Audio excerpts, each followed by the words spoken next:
minoxidil त लगाउने कसरी लगाउने हैन मिनोक्सिडिल लगाउँदाखेरि के कुरामा ध्यान दिने भन्दाखेरि चाहिँ पहिला चाहिँ ड्राई स्क्याल्प हुनु पर्यो त्यही भएर पहिला नुहाएर मज्जाले सुक्खा हुनु पर्यो है त्यही भएर साँझ पख नुहाउने र 1.5 घण्टा 2 घण्टा पछाडी चाहिँ ड्राई स्क्याल्प भइसके पछाडी बल्ल लगाउने मिनोक्सिडिल लगाउनको लागि चाहिँ मिनोक्सिडिल सँगसँगै स्प्रे र एउटा ड्रपर खालको डिभाइस दिएको हुन्छ तपाईले ड्रपर पनि युज गर्न सक्नुहुन्छ स्प्रे पनि युज गर्न सक्नुहुन्छ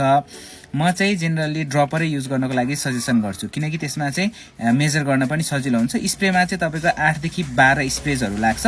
अब तपाईको हेयर लसको एरिया कति छ त्यो अनुसारले युज गर्नुपर्ने हुन्छ यदि तपाईको हेयर लसको एरिया चाहिँ पछाडीको भागमा मात्र छ भने र तपाईलाई त्यहाँ मात्र हेयर ग्रोथ चाहिएको छ भने तपाईले पछाडीको भागमा मात्र स्प्रे अथवा ड्रप हैन 1 ml ड्रपलाई चाहिँ डिस्ट्रिब्युट गर्दै लगाउनु पर्ने हुन्छ यदि तपाईको चाहिँ ओभरअल एरियामै हेयर लस भइराखेको छ भने चाहिँ तपाईले पार्टिसन गर्दै युज गर्नुपर्ने हुन्छ जस्तो तपाईको चाहिँ यो लाइन देखि नै छैन भने यो लाइनलाई यसरी पार्टिसन गर्ने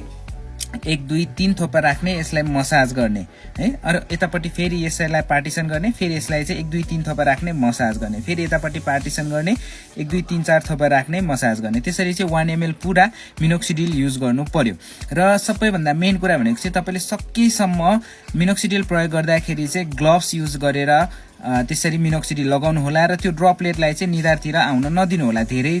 थोपा झार्दाखेरि सर्र धेरै झार्नु चाहिँ भएन र स्प्रे गर्दाखेरि पनि यदि तपाईको अगाडिको हेयर लाइनमा गर्दै हुनुहुन्छ भने चाहिँ निधारमा पर्न सक्ने सम्भावना धेरै हुन्छ त्यसैले मैले चाहिँ जेनरली ड्रपर नै युज गर्नको लागि रिकमेन्ड गर्छु तर तपाईको एरिया यदि पछाडीको भागहरुमा छ भने स्प्रे पनि युज गर्नलाई फरक परेन यसरी मिनोक्सिडिल युज गर्नलाई तपाईले बिहान र बेलुका 2 पटक युज गर्दा सबैभन्दा बेस्ट यदि भ्याइदैन सकिदैन भने दिनमा एक पल्ट मात्र मिनोक्सिडिल प्रयोग गरे पनि पुग्छ